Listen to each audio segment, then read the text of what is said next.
2월 2일 목요일 오늘의 주요 뉴스입니다. 2월의 첫 거래일 뉴욕 증시가 오랜만에 1%대의 상승세를 보이며 마감했습니다. 유럽과 중국의 긍정적인 경제 지표와 함께 그리스와 민간 채권단의 협상 타결이 멀지 않았다는 소식이 상승 재료가 됐습니다. 유럽 주요 증시가 2월의 첫날 2% 안팎으로 급등했습니다. 글로벌 경기, 제조업 경기에 대한 기대감이 증시 상승 동력이 됐는데요. 영국이 1.92%, 프랑스 2%, 독일이 2.4% 상승했습니다. 국제유가는 공급 증가 소식에 4일 연속 하락했습니다. 서부 텍사스산 원유 3월물 가격은 전일 대비 87센트 하락한 배럴당 97달러 61센트에 거래를 마쳤습니다. 미국의 지난달 제조업 경기가 예상보다 저조한 성장을 보였습니다. 그러나 신규 주문과 제품 가격이 개선되면서 최근 7개월 만에 가장 좋은 제조업 경기를 기록했습니다. 지난달 미국의 민간 고용이 작년 말 대규모 순증 이후 큰 폭의 조정 양상을 보였습니다. 시장 예상에도 못 미친 결과로 이틀 앞으로 다가온 고용 지표 기대치를 낮췄습니다.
안녕하세요. 굿모닝 대박 예감 박미라입니다. 계속되고 있는 유로존의 재정 위기에도 불구하고 전 세계 공장들은 잘 돌아가고 있었습니다. 중국과 미국에서 발표된 제조업 지수가 확장세를 지속하고 있는 것으로 나타났고 여기에 우려했던 유로존의 경기 둔화세 역시 좀 완화되고 있는 것으로 보이면서 간밤 뉴욕과 유럽 증시가 기분 좋게 상승세를 보였습니다. 여기에다가 그리스 문제도 다음 주면 타결될 거란 소식까지 2월에 첫 거래일을 시작했던 유럽과 뉴욕 증시 기분 좋게 출발하는 모습을 보여줬는데요. 어떤 재료가 있었는지 지금부터 동양증권 장영철 과장과 글로벌 하드쇼 시작해보겠습니다. 안녕하세요. 네, 안녕하십니까. 네, 뉴욕 증시 기분 좋게 2월에 첫 거래일을 시작했군요. 여러 가지 재료가 있었는데 먼저 마감 상황부터 살펴보고 시작해보겠습니다. 네, 일단 뚜렷한 일월 효과에 대한 기대 부분도 좀 많았고요. 일단 일월 증시도 좀 굉장히 좋았는데 2월 첫 거래일도 좀 산뜻하게 상승세로 좀 출발했습니다. 일단 유로존에 대한 그 위기 부분 자체도 아직까지 많이 산재해 있지만은 일단 그리스와의 그 민간 채권단에 대한 채권 합의 부분 자체가 예상 외의 그 호조를 좀 보이면서 시장을 좀 이렇게 반등세를 좀 이끌어갈 수 있는 그런 양상을 좀 많이 마련했고요. 일단 그보다 더 컸던 게 일단 글로벌 제조업 경기에 대한 확장세가 좀 뚜렷하게 좀 많이 나타난 양상이었습니다. 최근 들어 다우 특히 뉴욕에 대한 그 제조업 경기가 좀 이렇게 강하게 좋았는데요. 특히 독일과 그 중국에 대한 제조업 경기도 강하게 좀 이렇게 상승세를 나타낼 수 있는 그런 확장 국면으로 이어짐에 따라 강한 그 제조업 경기에 대한 그런 확신이 좀 이렇게 시장을 좀 많이 움직이는데요. 일단 시장 자체가 아무래도 제조업 경기의 활성화 부분 자체가 실질적으로 시장 자체가 좀 많이 움직이고 있다는 모습이 좀 많이 나타남에 따라 최근 들어 경제 위기 부분 자체가 좀 많이 이렇게 부각됐던 게 좀 이렇게 좀 위축되는 그런 양상을 보이지 않나 그렇게 좀 많이 예상되고 있는데요. 일단 시장이 좀 전반적으로 이렇게 상승세를 좀 이렇게 모두를 좀 탈 수 있는 그런 양상을 좀 많이 나타냈던 게 특징이었던 것 같고요. 특히 그 뉴욕 같은 경우에는 일단 그 경제 지표에 대한 그 개선 부분 자체도 좀 어느 정도 뚜렷한 부분이 나타나면서 시장이 좀 반등세를 이어지지 않나 그렇게 보여지는데요. 전일 다우지수 같은 경우에는 0.66% 정도 상승하면서 12,716.46을 기록했습니다. 그리고 S&P 500은 0.89% 좀 상승세가 좀 높았는데요. 1,324.08을 마감했고요. 나스닥 지수는 1.2% 정도 상승하면서 2,848.27로 마감했던 게 좀 시장의 굉장히 큰 특징이 아니었나 그렇게 보여지고 있는데요. 특히 어제 같은 경우에는 어제 같은 경우는 특히 다우지수 같은 경우는 이제 그 금융주들이 좀 이렇게 상승세를 좀 많이 주도를 했습니다. 특히 모건 스탠리 같은 경우에는 일단 최근 들어 그 페이스북에 대한 그 IPO 부분 자체에 대한 그 자금 자체가 굉장히 좀 많이 모이면서 주관사로 일단 참여함에 따라서 자본이득 부분 자체가 향후에 좀 많이 증가할 것이라 예상되고 한 3.97% 정도 상승을 했고요. 골드만삭스도 1에서 한 2% 정도 상승하면서 금융주들에 대한 그 상승 탄력 부분이 좀 굉장히 좀 많이 두드러지면서 시장을 좀 이렇게 반등세를 좀 많이 이끌어가지 않나 그렇게 좀 많이 예상되고 있습니다. 네, 이번 주 상당히 좀 중요한 지표였죠. 미국의 ISM 제조업 지수. 어제부터 시장에 많은 좀 주목을 받기도 했었는데요. 전달보다도 좋았습니다. 하지만 예상치 좀 높았던 탓인지 예상치를 밑돌았다라는 점 좀 아쉽기도 했는데 ISM 제조업 지수 한번 자세하게 살펴보죠. 네, 일단 제조업 그 지수 같은 경우에도 이제 지난달에도 굉장히 좀 좋게 나왔지만 네. 이번 달에도 이제 발표가 됐는데요. 지난달 같은 경우에 53.9로 발표됐습니다. 특히 ISM 제조업 경기 지수 같은 경우에는 일단 50을 넘었으면 경기가 확장 국면에 있다라고 좀 많이 나타나고 있는데 그렇죠. 실질적인 전망치보다는 좀 소폭 감소했지만 일단 발표됐던 게 54.1, 아직까지 50을 좀 충분히 넘었으면서 경기가 계속해서 확장 국면에 좀 많이 나타내고 있다고 지금 이제 예상을 좀 많이 하고 있는데요. 네. 특히 좀 제조업 경기 같은 경우 7개월 내에서 가장 큰 확장세를 좀 많이 기록했습니다. 뭐 최근 들어 제조업 경기 자체가 좀 많이 좀 이렇게 위축됐던데요. 특히 작년 말 이후에 그 제조업 경기에 대한 그 고점 논란도 좀 많이 이렇게 비롯되는데 그런 부분 자체가 다시 한번 더 누그러지면서 제조업 경기가 좀 강하게 반등세로 나타났습니다. 특히 이게 굉장히 좀 많이 컸던 게 일단은 그 건설 장비 부분에 대한 그 지출 부분이 이제 서서히 좀 이렇게 살아나는 그런 양상을 보이는데요. 특히 건설 장비로서 굉장히 컸던 게 뭐 캐터필러 같은 회사 같은 경우 일단 장비에 대한 업그레이드에 대한 교체 수요가 굉장히 좀 많이 늘어나면서 중장비 업체들에 대한 주문이 좀 많이 늘어나면서 일단 공장 생산이 계속해서 좀 많이 늘어나는 그런 전망을 나타내에 따라 제조업 경기가 강한 그 상승세를 좀 많이 나타내고 있는 것 같고요. 특히 최근 들어 자동차 부분에 대한 그런 개선이 좀 많이 나타내면서 자동차 부분에 대한 그 제조업 경기가 좀 이렇게 활성화를 좀 많이 뛰었던 게 시장을 좀 반등을 나타내는 그런 양상이 아닌가 그렇게 보여지는데요. 일단 자동차 부분 자체가 계속해서 이렇게 호조를 보임에 따라 그 이후에 좀 펼쳐질 수 있는 다른 기타 소득 부분 자체도 좀 이렇게 많이 퍼질 수 있음에 따라 일단 일부 전문가들은 최근 들의 그 제조업 경기의 그 성장세 같은 경우에는 향후에 좀 꾸준한 좀 강한 모멘텀을 좀 많이 일으키지 않을까라고 좀 그렇게 많이 좀 예상을 하고 있습니다. 특히 제조업 경기 자체가 좀 이렇게 강하게 상승세에 나타내 따라 가지고 실질적인 재고 부분 자체도 굉장히 좀 많이 빨리 소진되는 그런 양상을 보이고 있습니다. 특히 재고가 빨리 소진됨에 따라 가지고 일부 기업들은 판매망을 위해서 재고를 좀 더 늘려나가는 그런 양상을 나타내기 때문에 제조업 경기에 대한 탄력 부분이 아직까지는 좀 이렇게 많이 강한 그 반등세가 좀 많이 이어지지 않을까 그렇게 좀 많이 예상되고 있고요. 특히 뭐 어제 같은 경우 발표됐던 게 또 중국에서도 이게 중국에서 제조업 PMI가 발표됐는데요. 일단 50.5를 발표되면서 일부 전문가들이 예상했던 50.3을 크게 좀 이렇게 상승하는 그런 양상을 보이면서 일단 제조업 경기에 제조업에 대해서 일단 세계 그 공장으로도 이제 발돋움하고 있는 특히 중국 부분도 제조업 경기에 좀 이렇게 강하게 활성화되고 있는 부분 자체가 향후 글로벌에 대한 제조업 경기에 대한 강한 모멘텀을 계속 이끌어주지 않을까 일단 그렇게 예상되고 있습니다. 네, 이렇게 미국 경기와 함께 유럽도 좀 커플링 현상을 보이는 것 같습니다. 유로존의 제조업 경기 둔화세가 완화되고 있다라는 소식인데요. 특히 유로존의 최대 경제국인 독일의 제조업이 다시 확장세로 돌아서고 있다고요. 예, 독일에 대한 그 제조업 제조업 피해 PMI도 이제 발표가 되는데요. 48.8로 좀 나타내면서 최근 들어 제조업 경기가 좀 양이 좀 위축이 좀 됐던 모습 자체가 다시 한번 이렇게 활성을 좀 많이 띄고 있는데요. 특히 좀 아쉬운 부분은 일단 유로존 위기에서도 일단 독일 부분만 제조업 경기가 좀 이렇게 강하게 좀 반등세를 좀 이끌어 나가고 있는 게 좀 아쉽긴 하지만 아직까지 뭐 어떻게 보면 그 글로벌적 유럽 그다음에 아시아 특히 그 아메리카부터 시작해가지고 글로벌적으로 제조업 경기가 많이 이렇게 활성화 나타내고 있던 자체가 아직까지는 경기 자체가 좀 이렇게 강하게 좀 이렇게 상승할 수 있는 그런 모드를 좀 만들어가지 않나 그렇게 좀 많이 예상하고 있습니다. 네, 이렇게 미국과 유로존의 제조업 경기가 좀 개선되고 있다라는 소식 전해드렸는데요. 자, 이렇게 좀 글로벌 경기가 좀 살아나고 있다라고 좀 긍정적인 기대를 해봐도 좋은 것인지 어떻게 보시나요? 일단 제조업 경기 자체가 특히 최근 들어가 특히 그 2008년도 금융 위기 이후부터 시작해가지고 금융에 대한 그런 자본에 대한 그 이득 부분 자체가 굉장히 좀 많이 손실이 좀 많이 컸습니다. 특히 모기지 부분에 대한 그 손실이 굉장히 좀 많이 컸는데 그 이후에 제조업 경기까지 같이 안 좋아지면서 많은 이게 양상을 좀 이렇게 그 양상 자체가 좀 많이 힘들어졌는데요. 특히 2008, 2009년부터 시작해가지고 제조업 경기가 강하게 좀 탄력세를 좀 많이 나타내면서 오히려 시장에 대한 그 위기 부분이 좀 많이 위축되는 그런 양상을 좀 나타냈던 그 사실인데요. 특히 글로벌 경기가 좋지가 않을 때 제조업 경기 자체가 이거 호조를 좀 나타내면서 시장에 대한 강한 좀 모멘텀을 좀 많이 이끌어냈었습니다. 특히 작년 말 이후에 제조업 경기가 강하게 좀 상승세를 나타내면서 작년 말 같은 경우에는 제조업 경기에 대한 그 고점 논란도 좀 많이 나타내고 성장세도 좀 많이 둔화될 것이라고 예상도 많이 나타내고 있었는데요. 일단 뭐 최근 들어 굉장히 안 좋게 주택 경기 시장이라든지 다른 부분에 대한 시장 자체가 좀 안 좋을 때 특히 제조업 경기가 다시 한번 더 상승세를 좀 이끌어감에 따라 가지고 일단 고용 부분 자체도 다시 한번 더 선순환될 수 있는 그런 구조를 많이 나타내는데요. 아무래도 이렇게 금융이라든지 서비스 부분보다는 아직까지는 제조업에 대해서 좀 움직이는 부분 자체가 고용 창출력이라든지 그런 부분에 대해서 그 파급 역할이 굉장히 많이 크기 때문에 일단은 그 제조업 경기가 지금 활성화를 좀 많이 나타내고 있다는 자체는 시장에 대한 실물 경제 자체가 뚜렷하게 좀 움직일 수 있는 그런 양상을 좀 많이 나타내고 있다고 좀 이렇게 반증할 수 있기 때문에 시장 어떻게 보면 글로벌 그 위기의 부분 자체가 어느 정도 다소 좀 해소할 수 있는 그런 양상을 좀 많이 나타내지 않을까라고 이제 전문가들 많이 예상을 하고 있고요. 실질적으로 제조업 경기 자체가 이게 강하게 상승세를 나타내에 따라 가지고 다른 경제 지표들도 같이 한번 이렇게 선순환되는 그 구조도 좀 많이 나타내고 있고요.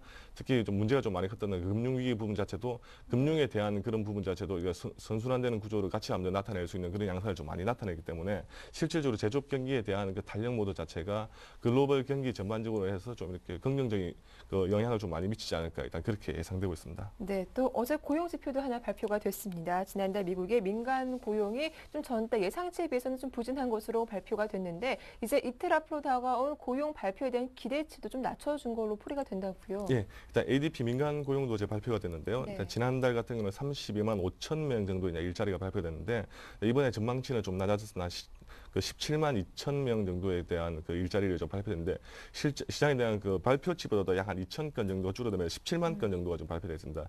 특히 이번 달에 좀 굉장히 큰 폭으로 조정을 많이 받았던 게 지난달 같은 경우에는 민간 고용 부분 자체가 굉장히 좀 많이 크게 늘어났습니다. 특히 경기의 활성화에 따라 가지고 경기 활성에 따라 가지고 민간 고용 부분 자체가 좀 많이 증가함에 따라서 이번 달 같은 경우에는 일단 조정을 좀 받지 않았나 그렇게 보여지고 있는데요. 근데 실질적으로도 꾸준하게 일단 민간 고용 자체가 증가하고 있다는 부분에 일단 시장에서 좀 많이 의미를 좀 두고 있는 것 같은데요. 일단 민간 고용 부분 자체가 일단은 마이너스, 특히 해고 부분 자체가 많이 늘지 않고 아직까지는 꾸준하게 일자리 부분 자체가 증가하고 있다는 모습에 시장에서는 그 부분에 대해서 좀 긍정적인 그 부분을 좀 많이 나타내고 있는 것 같습니다. 특히 서비스 업종에 대한 그 일자리 자체가 한 15만 2천 개 정도 늘어나면서 굉장히 큰 폭에 그 늘어나는 그런 양상을 보이고요.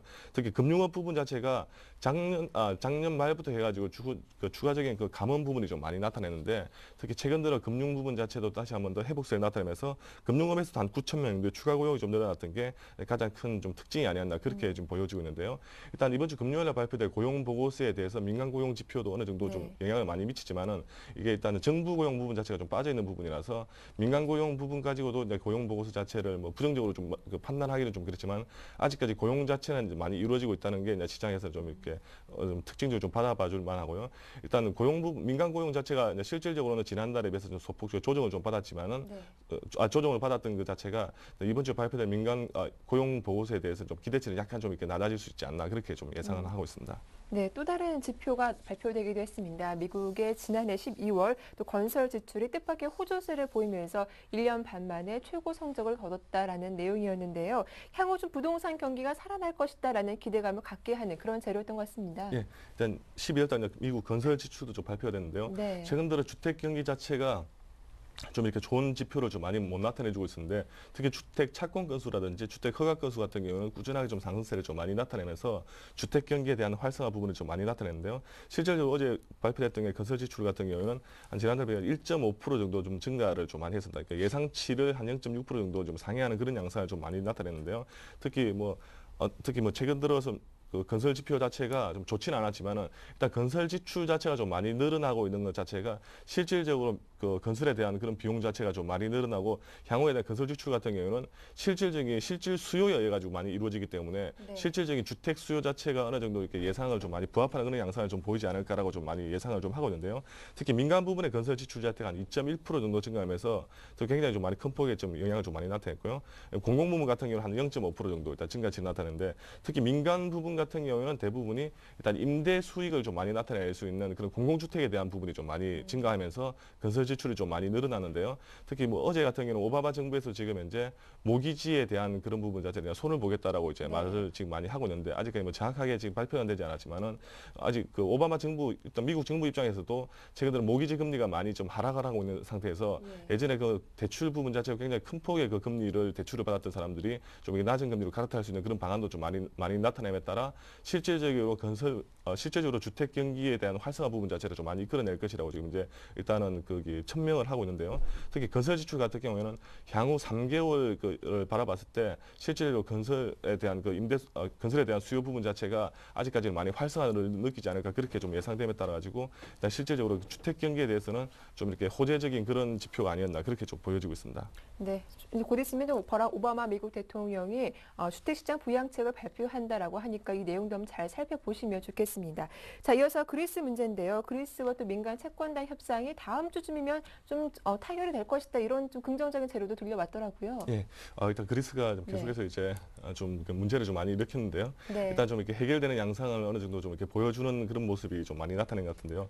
특히 그리스 국채 부분 자체가 좀 많이 이렇게 말썽을 좀 많았습니다. 특히 그리스 국채 같은 경우에는 특히 ECB가 보유했던 그리스 국채에 대해서는 어느 정도 탕감 부분 자체가 많이 없고 민간 채권단에 대해서는 금리가 어느 정도 탕감되는 부분이 많아가지고 민간 채권단들이 좀 협상이 좀 난항을 좀 많이 겪었는데요. 특히 어제 같은 경우는 그리스 국채를 이제 보유하고 있는 민간 채권에 대한 협상 대표단과 그리스 정부와의 그 국채 교환에 대한 그 협상 부분 자체가 일단 타결 직전까지 좀 갖고 다음 주 정도로 이제 타결할 수 있는 그런 양상을 좀 보이지 않을까 많이 전망을 하면서 유로존에 대한 그런 기대 부분이 좀 많이 부풀었는데요.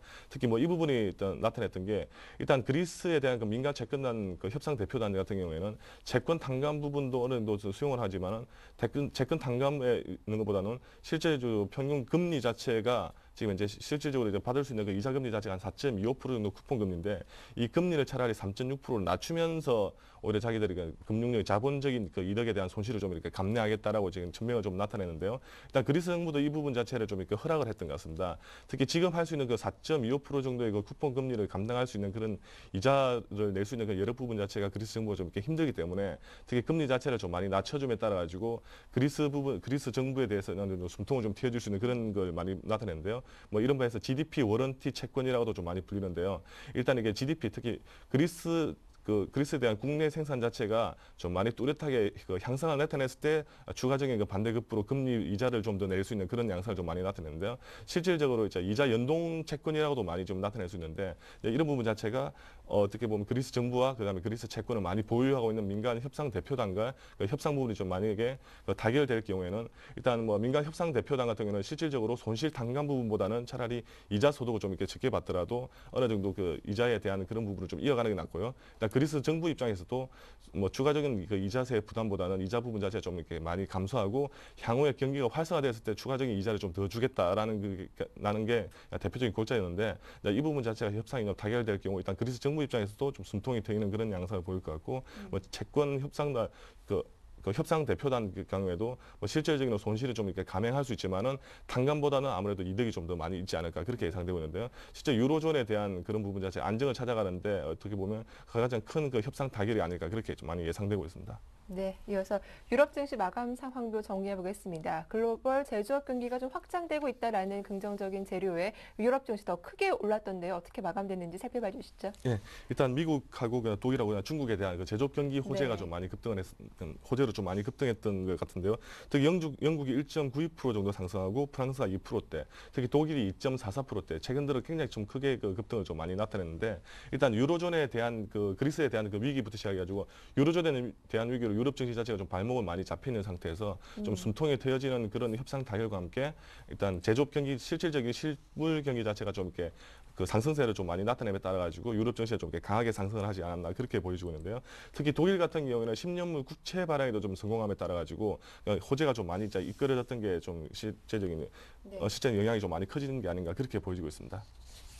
네, 이어서 상품 시장 쪽으로 넘어가 보겠습니다. 간밤 국제 유가는 또 공급 증가 소식에 소폭 하락세를 보여주기도 했는데 반면 또 금값은 달러 약세로 상승세를 이어가기도 했습니다. 자세한 마감 상황 살펴봐 주시죠. 예, 일단 국제유가가 특히 이란에 대해서 수입 금지 조치가 좀 나타나면서 국제유가가 이제 강하게 좀 이렇게 급등할 것이라고 좀 예상을 했는데요. 네. 특히 뭐 어제 같은 경우는 원유 재고 자체가 지난주에 비해서 한 420만 배럴 정도 증가하면서 오히려 그 재고 증가와 그냥 공급 증가가 좀 많이 늘어남에 따라서 WTI 같은 경우는 97.61달러로 좀 이렇게 소폭 하락하는 그런 양상을 좀 보였고요.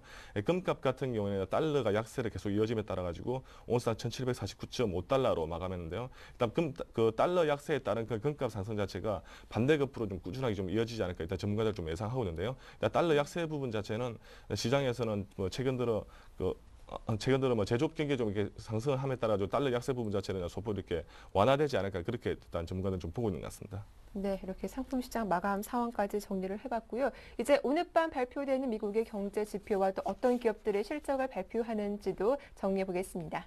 예, 오늘 밤에 실업수당 청구서 발표될 예정인데요. 네. 일단 지난주보다는 소폭 좀 감소하면서 좀 이게 개선될 양상을 좀 많이 보이고 있습니다. 특히 4분기 또 노동 생산성이 발표될 예정인데요. 일단은 지난달에 비해서는 소폭 좀 감소할 것이라고 예상되고 있고요. 단위당 노동 비용 같은 경우에는 이전 지난달 같은 경우는 마이너스 2.5%였는데요. 일단 노동 비용 자체가 0.8% 정도 좀 소폭 좀 상승할 것이라고 예상되고 있습니다. 특히 노동 비용 같은 경우는 특히 고용 부분이 어느 정도 일정이 이루어졌다고 좀 많이 예상하고 있기 때문에 이제 실질적으로 긍정적인 요소로 좀 많이 작용할 것 같고요. 특히 기업 실적 발표도 좀 나타내고 있습니다. 블랙스톤과 특히 화학 중에서 굉장히 큰 그 영업이익을 차지하고 있는 다우케미칼이 좀 발표될 예정인데요. 실질적인 그 예상치는 좀 소폭 좀 감소할 것으로 예상되고 있고요. 그다음에 머크와 그다음에 마스카라, 그다음에 사라리 같이 뭐 제약주부터 시작해서 전반적으로 일단 화학 소매주들이 좀 많이 발표될 예정인데요. 전반적으로 등락은 좀 있을 것으로 예상되지만 꾸준하게 이익 증가율로 좀 많이 증가할 것이라고 일단 시장에서 예상되고 있습니다. 네, 일단 오늘 밤 미국에서 발표되는 경제 지표는 좀 고용 쪽에 포커스가 맞춰져 있다라는 점 기억해 두시면 좋겠습니다. 지금까지 동양증권 장형철 과장과 함께 글로벌 핫이슈 함께했습니다. 도움 말씀 감사합니다. 고맙습니다.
네, 글로벌 마감 시황에 따른 오늘 국내 증시 전망 살펴보겠습니다. HMC 투자증권 시화지점의 박지훈 과장 전화로 만나보겠습니다. 안녕하세요. 네, 안녕하십니까?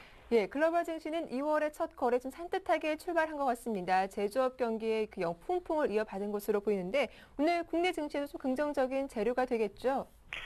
예, 뭐 전 세계적으로 날씨는 상당히 좀 추운데 불구하고 네. 증시는 다소 좀 훈풍을 계속 나오고 있는데, 아무래도 그 중국이라든지 뭐 유럽, 뭐 미국에서도 이 발표된 이 제조업 지표가 가장 이 시장에 큰 호전적인 모멘텀, 긍정적인 역할을 해줬다 이렇게 말씀드리겠습니다. 7개월 만에 미국 같은 경우는 7개월 만에 가장 큰 폭으로 지금 개선된 것이 호재였던 부분인데 지금 54.1이죠. 54.1을 기록한 거는 전월 대비하면 53.1에서 그러니까 상승폭이 1 정도 돼요. 그러니까 하지만 이제 예상치보다는 조금 하회한 결과였지만 그래도 작년 여름 이후 7개월 만에 최고를 달렸다는 것은 상당히 긍정적으로 해석할 수 있는 부분이고 중국도 그래요. 중국도 50.5를 기록한 부분도 있고요. 이제 아시겠지만 50을 넘어서면 아무래도 이제 경기에 대해서 위축이 아니라 좀 긍정적인 뷰로 바뀔 수 있다는 것을 좀 기억할 필요가 있고요. 그리스 같은 경우도 이제 뭐 국채교환 협상이라든지 2차 구제금융에 대한 협상이 조만간 마무리되는 건 아니냐. 상당히 유로존 리스크가 누그러진 부분도 있습니다. 건설 지표는 다소 예상 밖으로 좀 증가한 부분이 있지만 민간 고용 지표는 좀 예상을 밑도는 그런 결과였습니다. 하지만 전반 종목적으로 봤을 때는 그래도 이런 시장에서 뷰보다는 좀 떨어진 결과가 나온다 하더라도 그래도 ISM의 제조업이라는 지표가 가장 큰 역할을 한 부분이 있고 이 페이스북이 IPO 신청에 대해서 이목이 계속 쏠리고 있는데 아마 주관사가 모건스탠이거든요. 그래서 주관사의 모건스탠리 주가가 상당히 많이 올랐죠. 그래서 거의 4% 육박하는 상승을 보였고 BOA도 3%, JP모건도 한 0.7%. 금융주 상당히 괜찮던 부분이고 전반적인 전 업종이 상당히 민감주까지 포함해서 다 상승에 가담하는 역할을 보였지만 이 종목별로 IT 종목 같은 경우는 상당히 차별화가 심했다. 그러니까 실적이 계속 나오고 있는데 아마존닷컴 같은 경우는 실적이 좀 안 좋았죠. 그러니까 주가가 8% 넘게 빠지는 모습이었고 월풀 같은 경우는 예상보다 넘었기 때문에 주가는 올랐고 그러니까 이 실적에 대한 가이던스가 상당히 바로미터 역할이 좀 중요하다.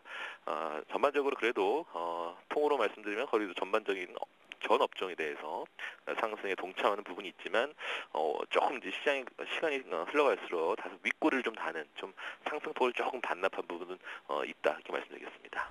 네, 이제 오늘 전략 세워볼 텐데요. 좀 코스피 지수는 1960선 상승 회복을 하지 못한 채 어제 조금 아쉽게 장을 마치기도 했는데요. 이런 글로벌 증시 훈풍 이어받아서 오늘 좀 더 많이 올라갈 수 있을 것인지 좀 업종별로 전략 좀 부탁드립니다.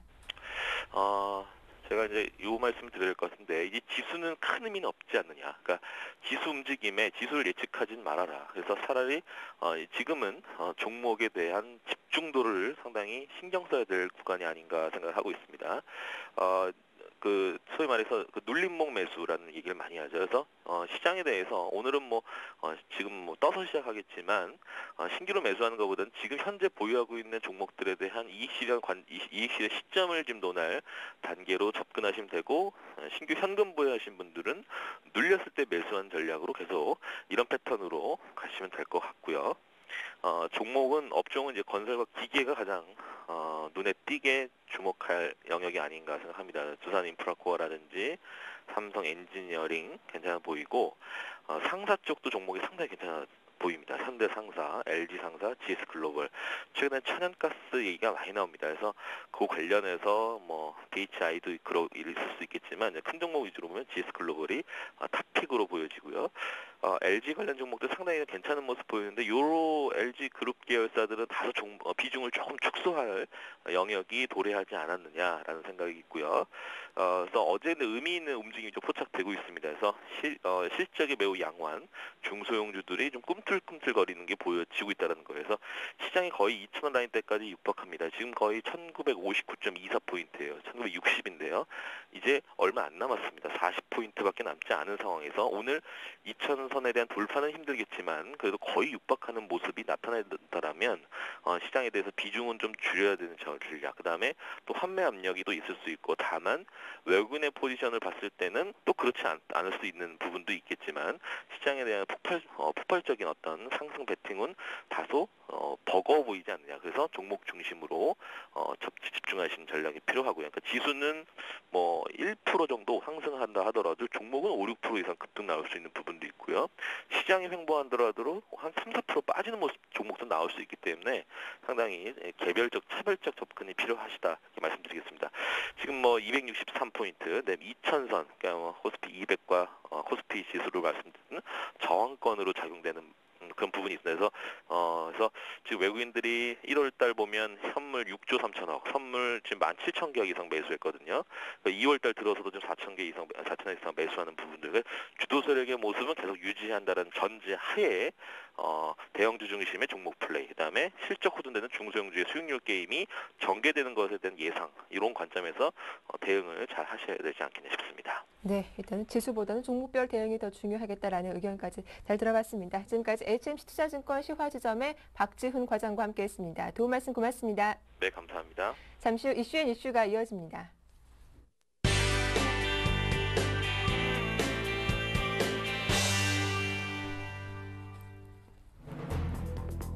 전국시 도지사 협의회는 1일 공동 성명서를 내고 지방분권 정책을 총선 공약으로 채택할 것을 여야 정당에 촉구했습니다.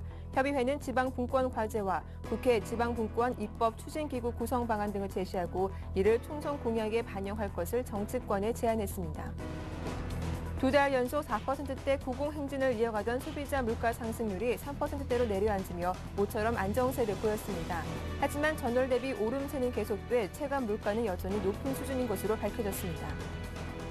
브라질 정부가 한국 완성차 업체를 겨냥해 자동차 공상품세를 30%포인트 인상하기로 결정했습니다. 이로 인해 현대, 기아차 등 국내 업체들의 남미 시장 수출에 심각한 타격이 예상됩니다. 퇴직 연령대 고령자들이 지난해 외환위기 이후 최고의 경제활동 참가율을 기록한 것으로 나타났습니다. 이를 통계청에 따르면 전체 생산 가능 인구 가운데 최고령층인 55세에서 64세 경제활동 참가율이 지난 2000년 이후 가장 높았습니다. 네, 오늘 이슈 순서는 서울경제신문 사회부의 나윤석 기자와 함께하겠습니다. 안녕하세요. 네, 안녕하세요. 네, 첫 소식입니다. 전국 시도지사들이 지방분권 정책을 총선 공약으로 채택할 것을 촉구했다라는 소식 들어와 있습니다. 어떤 내용인가요? 네, 그렇습니다. 전국 시도지사 협의회는 1일 공동 성명서를 내고 지방분권 정책을 총선 공약으로 채택할 것을 여야 정당에 촉구를 했습니다. 협의회는 어제 오후 여수 박람회장에서 열린 회의에서 지방분권 과제와 국회 지방분권 입법 추진기구 구성 방안 등을 제시하고 이를 총선 공약에 반영할 것을 정치권에 제안했습니다. 특히 최근 영유아 무상교육 확대에 따라 지방재정 부담이 가중된 것에 대해 영유아 무상교육 사업 국고 보조율을 90% 이상 상향 조정할 것도 요구를 했습니다. 이날 지방분권 과제는 자치행정권과 자치조직권, 자치재정권, 지방분권 헌법 개정 등으로 나눠 제시됐는데요. 주요 내용으로는 조례 입법권 범위 확대와 특별지방행정기관 정비, 지방자치, 교육자치 일원화, 자치경찰제 도입, 기관 위임 사무 폐지 등이 제안됐습니다. 또 지방재정 부담을 가져오는 정책에 관해 중앙과 지방 간의 협의 제도를 마련하고 국세, 지방세 전환, 국고보조 사업 국비 비율, 포괄보조 확대 등을 요구하기도 했습니다. 특히 지방자치에 관한 형식적, 선언적 규정 때문에 지방자치권이 보장되지 못하는 문제점을 지적하며 지방분권 개헌도 촉구를 했습니다. 협의회는 지방분권 관련 법률안의 발굴과 조속한 처리, 지방분권 추진을 위한 지방분권 특별위원회도 설치해야 한다며 각 정당의 수용 여부가 제19대 국회와 차기 정부 지방분권 추진 방향을 판단할 수 있는 가늠자가 될 것이라고 전망을 했습니다. 네, 1년 만에 물가 상승률이 최저를 기록했다고 합니다. 글쎄요, 서민들이 느끼기에는 어떨지 모르겠는데요. 막상 체감 물가는 요즘 날씨처럼 또 한겨울이나 마찬가지라는 소식입니다. 네, 그렇습니다. 말씀하신 대로 1월 소비자 물가 상승률이 3%대로 내려앉았지만 1년 만에 기록한 최저 상승폭이긴 한데요. 하지만 그 오름세가 계속되고 있어서 서민이 피부로 느끼는 물가는 지표와는 거리가 있어 보이는 것이 사실입니다. 네. 서울시가 또 버스, 지하철 요금을 올리겠다고 공언함으로써 전국 지자체들의 요금, 공공요금 도미노 인상을 불러올 가능성이 있는 데다가 국제 유가 역시 고공행진을 하고 있어서 올해 물가 여건은 녹록지 않은 것입니다. 통계청이 1일 발표한 소비자 물가 동향을 보면 1월 상승률은 1년 만에 가장 낮은 3.4%였습니다. 작년 11월과 12월에 4.2% 이후 석 달 만에 3%대로 내려선 건데요. 그러나 전월 대비 상승세가 이어지고 있어서 지표상의 물가 상승률 하락 효과는 서민의 피부에는 와닿지 않을 것으로 보입니다. 소비자 물가의 전월 대비 상승률은 지난해 9월, 10월 각각 마이너스 0.1%, 마이너스 0.2%를 기록했습니다. 11월 0.1%, 12월 0.4%에 이어 올해 1월 0.5%로 상승폭이 점차 커지고 있는데요. 정부는 상하수도 요금과 정화조 청소료 등에 미칠 악영향을 우려해 공공요금의 인상 시기를 분산하고 인상폭도 최소화하는 데 주력하고 있고 인상폭이 큰 품목은 상하반기로 나누거나 2, 3년간 분산해서 올리도록 유도할 방침입니다. 그동안 공공요금을 계속 억눌러와 공기업 등의 누적 적자가 눈덩이처럼 커지는 부작용을 어떻게 해결할지는 큰 숙제로 남아있다고 봐야 할 것 같습니다. 네, 다음 소식입니다. 한국 자동차의 브라질 수출에 급제동이 걸렸다고 합니다. 글로벌 시장에서 한국 자동차 잘 나가고 있었는데 어떤 이유 때문입니까?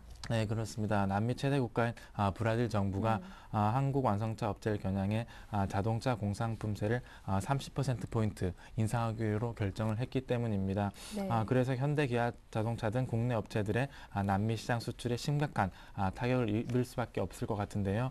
특히 이번 조치에는 한국차에 대한 브라질 정부의 강한 견제 심리가 작용해 자칫하면 현대, 기아차와 쌍용차가 한 해 수출하는 16만 대 가량의 브라질 판매가 발에 묶일 판에 처했습니다. 이를 자동차 업계와 브라질 현지 언론에 따르면 브라질 정부는 이날 브라질산 부품 의무 사용 비율을 지키지 않거나 연구개발 투자가 부족한 업체에 자동차 공산품세 세율을 30%포인트 인상하겠다고 밝혔습니다.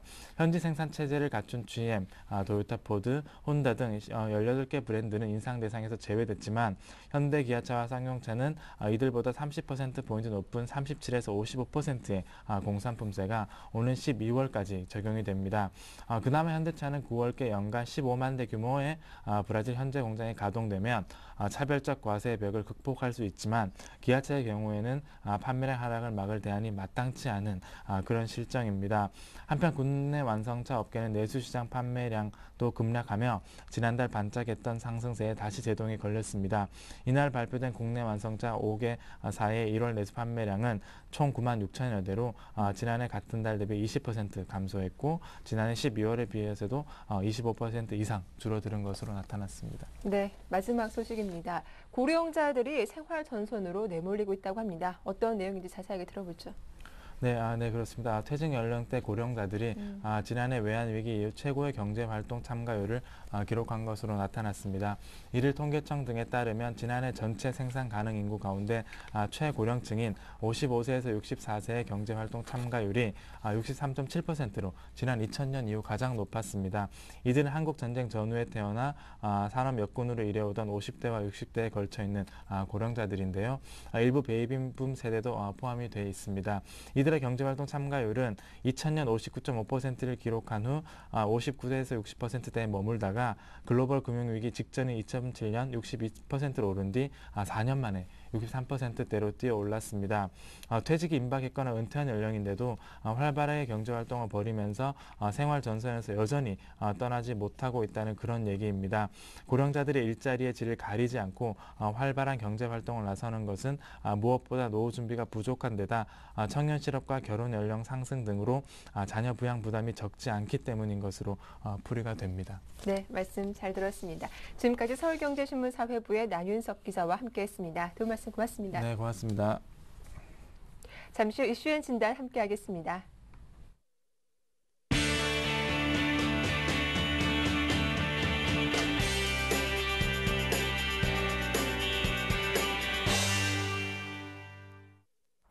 네, 오늘장 전략 세워보는 이슈앤 진단 시작하겠습니다. 오늘 순서는 교보증권 양평동 지점의 오기철 차장과 함께하겠습니다. 안녕하세요. 네, 안녕하십니까. 예, 먼저 어제 시장 정리부터 해보고 넘어가 볼 텐데요. 어제 코스피, 코스닥 모두 이틀 연속으로 올랐습니다. 어떻게 마감됐는지 자세한 내용 전해주시죠. 네, 일단 어제 시장도 호재와 이제 악재들이 좀 왔다 갔다 하면서 일단은 지수 흐름이 플러스와 마이너스를 넘나드는 그런 혼조세로 좀 마감이 됐습니다. 네. 결국은 외국인들이 어제 코스피 시장에서 4천억 정도를 순매수를 해주면서 지수가 강보합, 코스피 기준은 3.4포인트 상승한 1959포인트로 마감이 됐습니다. 코스닥 지수 5포인트 상승한 519포인트 상승 마감했고요. 프로그램에서는 일단은 비차익 거래가 매도가 많이 나면서 소폭 매도 우위로 마감이 됐지만 지수 상승에는 그렇게 크게 문제가 되지는 않았습니다. 원달러 환율은 3원 오른 1126.3원으로 마감이 됐습니다. 어제 이제 중국발 호재 및 대규모 외국인 매수에 힘입어서 소폭 상승 마감했는데요. 네.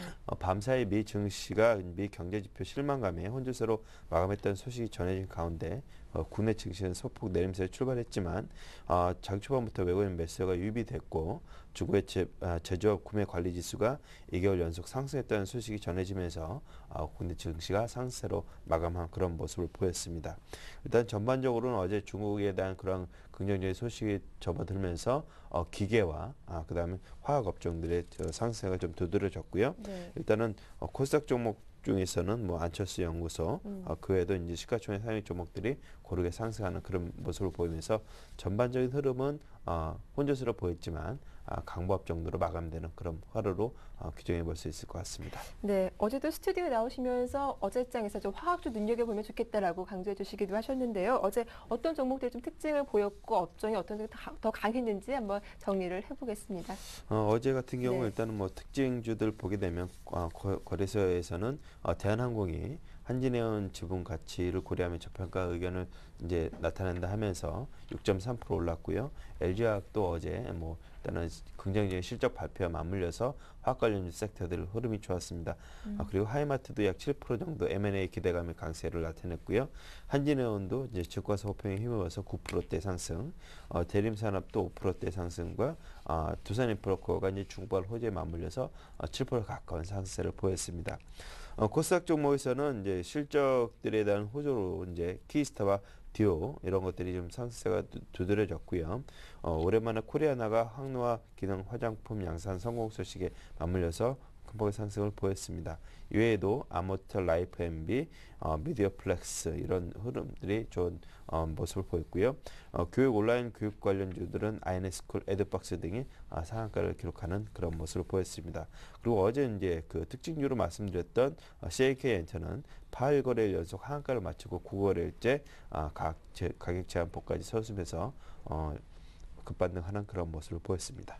네, 이렇게 어제장 특징이 보였던 종목들과 또 업종까지 정리를 해봤습니다. 이제 오늘 전략 세워볼 텐데요. 일단 글로벌 증시 분위기도 상당히 좋았습니다. 오늘 국내 증시 추가적으로 상승이 가능할지 오늘 전략 좀 어떻게 세워볼까요?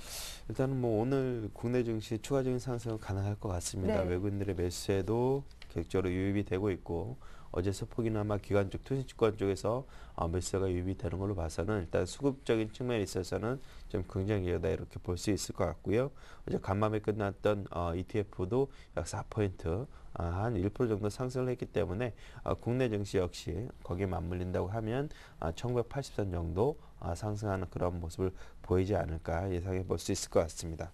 일단 뭐 중국 긴축 정책 완화 기대감과 미국 제조업 지수표, 고용지표 호조세가 이어질 경우에 상승 모멘텀으로 계속적으로 작용할 전망이고요.